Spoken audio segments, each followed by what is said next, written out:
Hello everyone, my name is Praveen Agarwal. I am from PDP Department of Access Colleges. शब्द जो हमारी life में बहुत important role play करते हैं, शब्द जो दिन पर दिन चेंज होते चले जा रहे हैं. कई ऐसे वर्ड्स जो आज की टाइम में यूज़ हो रहे हैं, पहले यूज़ नहीं होते थे. फॉर एग्जाम्पल मैं आपसे बोलता हूँ get out from here. Get out एक ऐसा वर्ड जो हम डे टू डे लाइफ में बहुत यूज़ करते हैं, बट कोई अगर आपसे बोलता है bug of from here, bug of from here, और नेटिव स्पीकर कुछ ऐसे वर्ड्स यूज़ करते हैं जो मैं इस वीडियो में यूज़ नहीं कर सकता.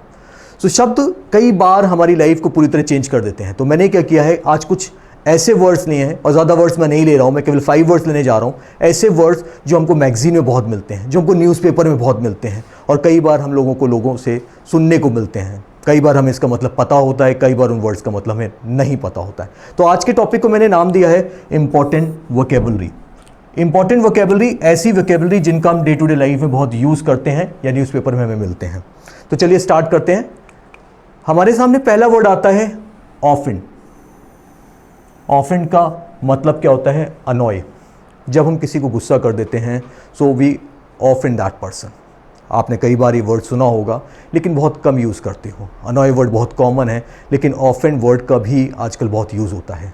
ऑफेंड वर्ड का जो वर्ब होता है वो ऑफेंड होता है, लेकिन जब इसे एज अ नाउन यूज़ करते हो तो उसका मतलब क्या होता है? ऑफेंसिव. तो ऑफेंड का मतलब क्या हो गया? ऑफेंड का मतलब हो गया annoy, to make someone angry. लेकिन ऑफेंसिव का मतलब क्या होता है? Causing someone to get angry. कुछ ऐसा कर देना जो सामने वाले को अच्छा ना लगे. जैसे मैंने आपसे बोला I didn't want to offend you at all. मतलब क्या कहना चाहता हूँ? मैं आपको गुस्सा करना या आपको गुस्सा दिलाना बिल्कुल भी नहीं चाहता था. I am sorry if I have use any offensive word. मतलब मुझे माफ़ करिएगा अगर मैंने कोई भी ऑफेंसिव वर्ड यूज़ किया हो जो मुझे यूज़ नहीं करना चाहिए था. तो चलिए आगे बढ़ते हैं. ऑफेंड से पहला सेंटेंस आता है I didn't mean to offend you at all. मतलब मैं आपको बिल्कुल भी अनॉय नहीं करना चाहता था, गुस्सा नहीं दिलाना चाहता था, but by mistakes I would have done. इसी से सेकंड सेंटेंस आता है if I have offended you I really apologise. Apologise का क्या मतलब होता है? अपोलोजाइज का मतलब होता है आप जब किसी से माफ़ी मांगते हैं तो आप वर्ड को यूज़ करते हैं अपोलोजाइज, मतलब मुझे माफ़ करिएगा. इसी से थर्ड सेंटेंस आता है you should try not to offend anyone. मतलब तुम्हें ट्राई करना चाहिए कि आप किसी को भी गुस्सा ना दिलाएं, वो आपकी किसी बात का बुरा ना माने. आपने सुना भी ऑफेंड वर्ड बहुत कॉमन वर्ड है, बहुत यूज़ होता है. तो आज से आप क्या ट्राई करेंगे? आप अनॉय के साथ साथ ये ऑफेंड वर्ड भी यूज़ करना शुरू करेंगे. नेक्स्ट सेंटेंस इससे आता है आई found her remarks deeply offensive. मतलब ऐसा रिमार्क था उसका जिसने मुझे गुस्सा दिला दिया, इसके से मैं बुरा मान गया. So I found her remarks deeply offensive. और इसी से नेक्स्ट सेंटेंस आता है his mode of doing business is offensive to me. आपने देखा होगा कई बिजनेसमैन ऐसे होते हैं जो कुछ ऐसे मोड ऑफ बिजनेस को यूज़ करते हैं जो उनको नहीं करने चाहिए. तो ऑफेंसिव कुछ ऐसी चीज़ जो उसको नहीं करनी चाहिए, जो लोगों को नहीं अच्छी लगती है, लेकिन कोई करता है. सो क्लियर है? तो हमने 2 नए वर्ड सीखे. कौन कौन से थे? Offend, offensive. चलिए हम लोग नेक्स्ट स्लाइड पे चलते हैं. एक वर्ड जो हम लोग बहुत ज़्यादा सुनते हैं, कलोक्वियल. कलोक्वियल का मतलब क्या होता है? बातचीत से संबंधित, बातचीत से related. Day to day life में आपने देखा होगा कई ऐसे वर्ड हैं जो आप यूज़ तो करते हो, लेकिन उनका डिक्शनरी में अपने आप में कोई मतलब नहीं होता. जैसे मैं एक मूवी देख रहा था धूम में एक कैरेक्टर था अली का कैरेक्टर एक वर्ड यूज़ करता है दिमाग का दही मत करो. अब अगर कोई अंग्रेज़ बाहर से आता है और बोलता है, हमको बोलते सुनता है कि दिमाग का दही मत करो, सो ही विल बी सरप्राइज कि भाई दिमाग का दही इंडिया में कैसे होता है, लेकिन उसका मतलब तो कुछ और था. ऐसे ही कई बार आप सुनते हैं बीड़ू चल निकल ले यहाँ से. अब बीड़ू चल निकल ले यहाँ से, इसका क्या मतलब होता है? तो ऐसे कई वर्ड होते हैं जो हम लोग बोलचाल की भाषा में यूज़ करते हैं, लेकिन उनका डिक्शनरी मतलब कोई नहीं होता, उनका कई बहुत अच्छा सेंस नहीं समझा जाता, लेकिन यूज़ होते हैं बोलचाल की भाषा में. जैसे स्लाइड को अगर आप देखोगे, इसमें काफ़ी सारे वर्ड यूज़ किए गए हैं. जैसे पहला एक वर्ड यूज़ किया गया है चिकन आउट. अब जब आप चिकन आउट को देखते हो तो चिकन का मतलब क्या होता है? चिकन का अगर आप वर्ड मीनिंग से इसमें जाते हो तो इसका मतलब कुछ और निकल के आता है, लेकिन यहाँ पे मतलब होता है चिकन आउट का मतलब होता है अफ्रेड. डोंट चिकन आउट मतलब do not get scared, do not get scared doing anything. So chicken out का मतलब कुछ और हो गया. You are nuts. नट्स का वैसे आप मतलब देखोगे बिल्कुल अलग होता है, लेकिन यहाँ पे मतलब क्या है?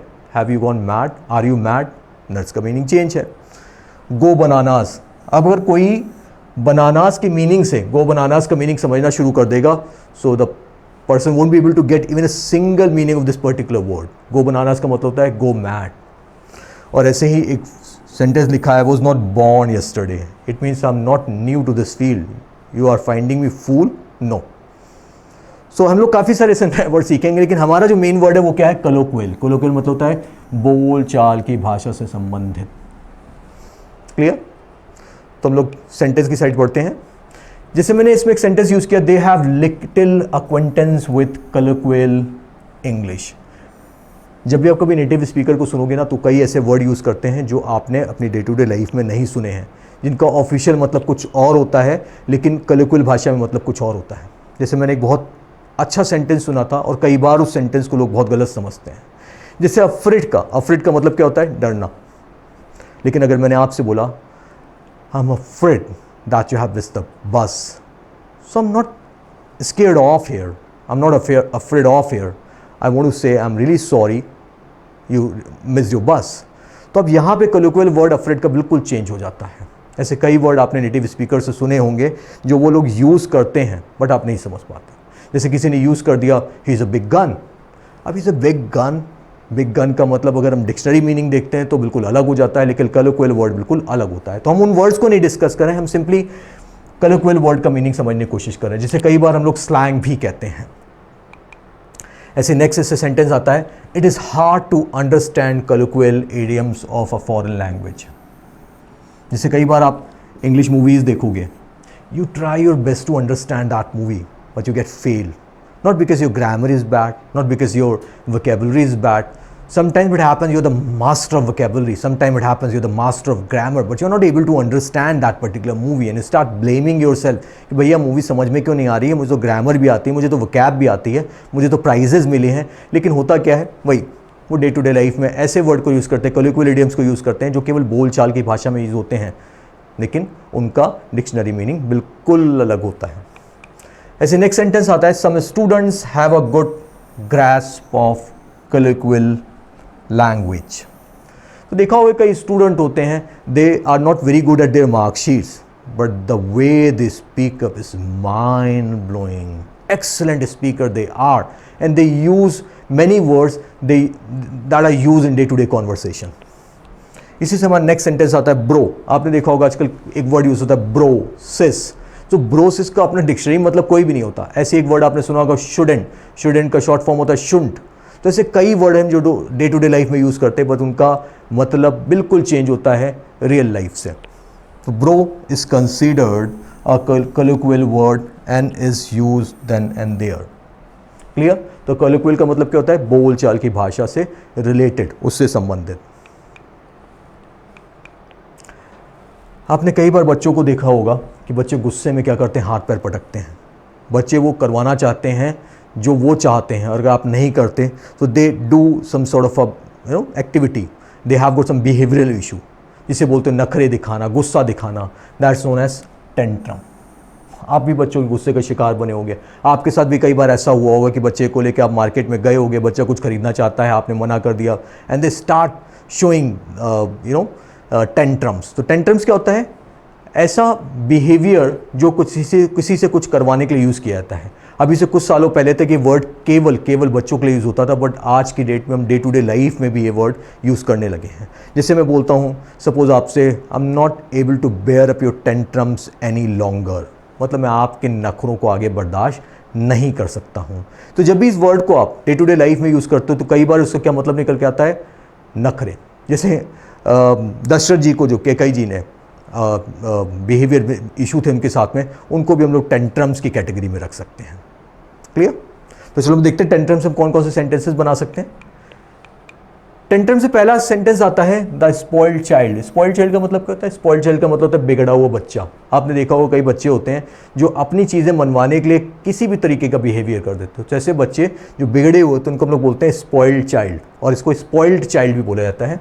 The spoiled child cried, kicked, pulled his hair and had an all-out tantrum whenever he didn't get his way. देखा होगा बच्चे कैसा बिहेव करते हैं। ऐसे ही देखा होगा आपने, इफ़ योर टोडलर्स, टोडलर कौन सा था, छोटा बच्चा जो घुटने घुटने चलता है, if your toddler's tantrums are driving you crazy, take some comfort in the thought you are not alone. मतलब अगर छोटे बच्चे का बिहेवियर अगर टेंट्रम्स आपको पागल कर रहा है तो ऐसा ना समझिएगा कि आप ही के साथ ऐसा होता है, क्योंकि बच्चे तो टेंट्रम्स करते ही हैं ना। तो ये वर्ड किससे ज़्यादातर जाता है, टेंट्रम, छोटे बच्चों के साथ में बहुत ज़्यादा यूज़ होता है। अब टेंट्रम के साथ में कौन कौन से वर्ड यूज़ कर सकते हो एज अ वर्ब, हैड को भी यूज़ कर सकते हो और थ्री को भी यूज़ कर सकते हो। तो नेक्स्ट सेंटेंस में मैंने क्या किया है, Johnny had a tantrum in the shop because I wouldn't by him any sweets. मतलब जॉनी के लिए मैं कोई भी स्वीट्स नहीं खरीदूंगा, तो क्या करेगा, कैसे करेगा, टेंट्रम्स दिखाएगा। इसके बाद होता है, it is not possible for me to bear up the tantrums of anyone. मतलब मेरे साथ में पॉसिबल नहीं है मैं किसी के टेंट्रम्स को बेयर अप कर पाऊँ। बेयर अप का मतलब होता है सहन करना। क्या मतलब होता है बेयर अप का, सहन करना। सो आपको एक चीज़ याद रखनी है कि you should know like how to play with words, क्योंकि आज के टाइम में वर्ड्स बहुत बहुत इंपॉर्टेंट हो जाते हैं। अगर आप वर्ड्स को नहीं समझ पाते हो, आप वही पुराने वर्ड्स को यूज़ कर रहे हो, तो कई बार चीज़ें आपको बिल्कुल भी क्लियर नहीं होंगी। क्लियर है? तो हम लोग नेक्स्ट स्लाइड की तरफ चलते हैं। नेक्स्ट स्लाइड में आप देखोगे एक वर्ड आ रहा है टैबू। टैबू क्या होता है? टैबू ऐसी चीज़ होती है जिसको हम लोग घर पे डिस्कस नहीं कर सकते हैं, या ऐसी चीज़ जिसको डिस्कस करना ख़राब समझा जाता है। तो टैबू का जो हमारा मतलब क्या होता है, social custom to avoid doing an activity about that subject. ऐसा सोशल कस्टम जो हमें मना करता है वो चीज़ करने के लिए। क्लियर? तो टैबू से हमारा पहला सेंटेंस क्या आता है, जैसे देखा होगा, sex is considered taboo is a topic for discussion in our country. मतलब we can not discuss about this topic in our country, it is considered a taboo.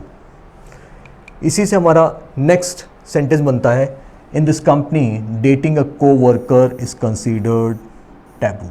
मतलब हमारे इस कंपनी में कोवर्कर के साथ में डेटिंग करना it's taboo. Getting married in the same village community is considered a taboo in some families. आपने सुना होगा कई फैमिलीज़ में ऐसा होता है, आपने भी देखा होगा खाप पंचायत होती हैं, ऑनर किलिंग के बारे में भी सुना होगा आपने। वो सारी क्या होती है, टैबू से रिलेटेड हो जाती है। Because as per some villages getting married in the same village community is considered a taboo. Clear? Next are that talking about her marriage and marriage by her own choice used to be considered a taboo for a girl in past. होता था ऐसा past में. It was not possible for a girl to talk about her own marriage.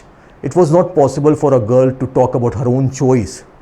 So that was a taboo. If she used to talk, that was bad. Clear? तो taboo का मतलब clear है। तो आपको करते क्या चलना है, जो जो वर्ड आपको मैं दे रहा हूँ वर्ड से कुछ सेंटेंस भी फॉर्म करते जाइएगा, and try to use those words with your friends, with your colleagues. तो आपको पता चलेगा you are becoming the master of vocabulary day by day. Clear? तो आगे हम लोग नेक्स्ट स्लाइड पे चलते हैं। इससे पहले एक और देख लेते हैं sentence, eating dogs and cats is a taboo in India. Suppose आप किसी से बोलते हो कि भाई मैं चिकन खाता हूँ, मैं मटन खाता हूँ, people won't mind it, though they are vegetarian, but they won't make their face it. But suppose if someone says, I am fond of having cats, I'm fond of having dogs, so क्या होता है? People won't be bear it up, but it happens in other countries. They eat dogs, they eat cats, but eating dogs and cat is a taboo in India. At least in our country, it's not considered good. So हम लोग अपनी next slide पे चलते हैं। Next slide में भी हमारे साथ में एक बहुत इंटरेस्टिंग वर्ड आ रहा है। ये मेरी फेवरेट मूवी है जोकर। अब इस मूवी के साथ में सबसे बड़ी प्रॉब्लम क्या थी कि हम इसमें जो कैरेक्टर था वो विलेन था या हीरो था, वो मेन कैरेक्टर को हम लोग क्या बोलेंगे। तो एक वर्ड जैसे मैंने यहाँ पे लिखा है एंटेगोनिस्ट। अब एंटेगोनिस्ट क्या होता है, जैसे हम लोग हिंदी मूवीज़ के बारे में बात करें तो हिंदी मूवीज़ में देखना एक हीरो होता है, एक विलेन होता है। तो मैंने विलेन से शुरुआत करी क्योंकि आजकल देखेंगे ज़्यादातर मूवीज़ में विलेन का कैरेक्टर बहुत स्ट्रॉन्ग हो गया है, और कई ऐसे हीरो हैं जिन्होंने विलेन के रोल प्ले करना शुरू कर दिया है। ऐसा कुछ फिक्स्ड रूल नहीं है कि एंटेगोनिस्ट मतलब विलेन ही होता है। हमेशा क्या होता है, जो मूवी का मेन कैरेक्टर होता है उसके अपोज में जो भी वर्क कर रहा होता है वो एंटेगोनिस्ट होता है। लेकिन हमारे यहाँ पे जो समझा जाता है एंटेगोनिस्ट मतलब क्या होता है, विलेन। तो अगर आपने मूवी नहीं देखी joker, do watch it, you will start becoming the fan of Hollywood movies gradually. So antagonist कौन हो गया? आसान भाषा में हम लोग क्या कह सकते हैं, विलेन कह सकते हैं। या हम लोग ने कहा पर्सन हु एक्टिवली अपोजेस और इज हॉस्टाइल टू समवन और समथिंग। ऐसा पर्सन जो किसी भी चीज़ के लिए अपोज करने के लिए हॉस्टाइल हो जाता है उसको हम लोग क्या बोलते हैं, एंटेगोनिस्ट। तो एंटेगोनिस्ट से पहला सेंटेंस जो हमारा आता है, do you think the antagonist is going to kill the hero at the end of the movie? At least it rarely happens in Indian movies. अगर आपने एक मूवी देखी हो रॉन्ग टर्न, तो उसमें देखना कि उसमें मूवी के ज़्यादातर पार्ट्स में antagonist wins, but it hardly happens in our movies because people are not able to digest the defeat of the hero of that movie. चलो आगे बढ़ते हैं। हीरो के लिए भी एक नया वर्ड है जो इसकी नेक्स्ट स्लाइड में आ रहा है, और आपको एंटेगनिस्ट वर्ड बहुत ज़्यादा न्यूज़पेपर में मिलेगा, दिखाई देगा ये वर्ड यूज़ करते हैं। इसके अलावा एक सेंटेंस आया है, I will love to play the role of antagonist in place of being protagonist. Protagonist कौन होता है वो मैंने अगली स्लाइड में एक्सप्लेन किया है। वैसे प्रोटैगनिस्ट होता है किसी भी मूवी का जो मेन कैरेक्टर होता है, जिसे हम लोग हीरो बोलते हैं, वो होता है। लेकिन अभी हम बात किसकी कर रहे हैं, एंटेगनिस्ट की कर रहे हैं। तो मुझे अगर कहा जाए चांस मिले रोल प्ले करने का, so in place of becoming a protagonist I would like to become an antagonist. इसके बाद आता है in the book the antagonist kidnaps the good guys wife. बहुत ईजी है, आपको समझ में आ रहा होगा, नोट कर ले वर्ड। और इसके साथ साथ क्या करते जाओ, कुछ सेंटेंसेस खुद भी फॉर्म करते जाओ, बहुत मज़ा आएगा, बहुत मज़ा आएगा। और जब आपके फ्रेंड्स आपसे ना इंप्रेस होना शुरू कर देंगे, start enjoying this language, believe me. चलो नेक्स्ट सेंटेंस आता है, in real life an antagonist wins. ऐसा मेरा मानना है कि रियल लाइफ में कई बार ऐसा होता है कि विलन लड़ाई जीत जाता है। It does not mean that I am pessimist, but it is the reality of life. तो अगर रियलिटी ऑफ लाइफ को कई बार हम लोग फेस करते हैं ना, it is going to give us some extra edge. तो एंटेगनिस्ट क्या कर रहा है इसमें, in real life an antagonist wins the battle of life most of the time. ऐसा होता है कई बार, एंटेगनिस्ट क्या होता है, लाइफ की जो बैटल है ही विंस। और लास्ट सेंटेंस आता है, इन हिंदी मूवीज़ होता है, हमारी टिपिकल हिंदी मूवीज़ में ऐसा ही होता है, एंटेगनिस्ट ऑलवेज लूजेस। जब मैं छोटा था तो मैं एक मूवी देखी थी डर एक ऐसी मूवी थी जिसमें विलेन का रोल हीरो के रोल से बहुत स्ट्रॉन्ग था। और एक ऐसी ही मूवी आई थी बाजीगर। उसमें तो बाजीगर में आप देखोगे कि उसमें शायद प्रोटैगनिस्ट कोई था ही नहीं, कोई इसमें हीरो था ही नहीं। जबकि डर में जो प्रोटैगनिस्ट का रोल था वो सनी देओल ने प्ले किया था और एंटेगनिस्ट का रोल शाहरुख खान ने प्ले किया था। बट हुआ क्या था कि eight the end of the movie the audience was in favour of antagonist. और यही शायद मूवी थी जिसने शाहरुख खान की किस्मत को बहुत बदल दिया था। और शाहरुख खान ही ऐसे एक्टर रहे हैं जिन्होंने अपने ट्रेंड से अलग करके अपने नाम को, like he glorified his name like by doing those sort of role that are not popular in that trend. तो शाहरुख खान उस मूवी में एंटेगनिस्ट बने थे, लेकिन एंड में when he is going to be killed by the protagonist of that movie, वो role play किया था सनी देओल ने, people were with Shahrukh Khan. चलो, so in the Hindi movies antagonist always loses the fight, but it does not happen in Hollywood movies. Hollywood movies के बारे में मैं बात कर रहा था। एक मूवी है, if you are like if you do not have a very soft heart, if you are able to watch some daring movies, तो रॉन्ग टर्न को ज़रूर देखना। अब आता है हमारे साथ में प्रोटैगनिस्ट। जैसे मैंने मेंशन ही कर रखा है, हीरो।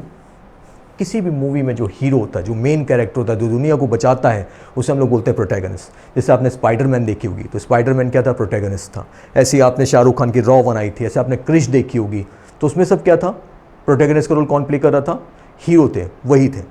तो क्रिश में ऋतिक रोशन प्रोटैगनिस्ट था, और रॉ वन में शाहरुख खान प्रोटैगनिस्ट था। और अगर मैं बोलूँ रॉ वन में एंटेगनिस्ट कौन था, शायद अर्जुन रामपाल एंटेगनिस्ट था, और क्रिश में एंटेगनिस्ट का रोल विवेक ओबराय ने प्ले किया था। चलिए आगे बढ़ते हैं। Life is like a theatre, every one is protagonist of its own drama. ऐसा होता है, लाइफ जो होती है वो कैसी होती है, एक ड्रामा होती है, और हर एक उसमें अपने ही कैरेक्टर को प्ले करता है, अपने कैरेक्टर का प्रोटैगनिस्ट होता है। तो याद रखिएगा, प्रोटैगनिस्ट का मतलब केवल हीरो ही नहीं होता, जो भी किसी मूवी का एक मेन कैरेक्टर होता है वो प्रोटैगनिस्ट होता है। The protagonist of the novel is a typical colonist who settles on island and colonizes it.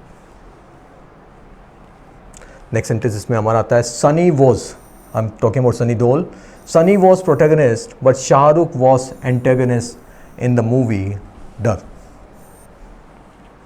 इसके अलावा एक सेंटेंस आता है, now in real life protagonist and antagonist play very crucial roles and their fight is mandatory to maintain the interest of the audience. ऐसा होता है, अगर antagonist और प्रोटैगनिस्ट के बीच में फाइट नहीं होगी ना, you won't enjoy that movie, and it happens in most of the movies. So इसमें आपको क्लियर है एंटेगनिस्ट का मतलब क्या होता है, आप यूज़ करोगे। चलिए, इस स्लाइड में एक ग्रामर की छोटी सी एरर जान के करी गई है। मैं आपसे पूछता हूँ, go through that slide and if you find out any grammatical error in this slide, try to find out. I am going to give you chocolate. नहीं, बहुत छोटी सी एरर वो जान के करी गई थी। यहाँ पे क्या हो जाएगा, हिज हो जाएगा, इट्स थोड़ी होगा। सो हम लोग ने कौन कौन से वर्ड आज लर्न करें? हम लोगों ने एंटेगनिस्ट लर्न किया, हमने प्रोटैगनिस्ट लर्न किया, हमने टैबू वर्ड लर्न किया, और ऐसे कई वर्ड लर्न किए जो बहुत ज़्यादा यूज़ होते हैं डे टू डे लाइफ। तो आज के लिए इतना ही रखते हैं। Bye bye, take care.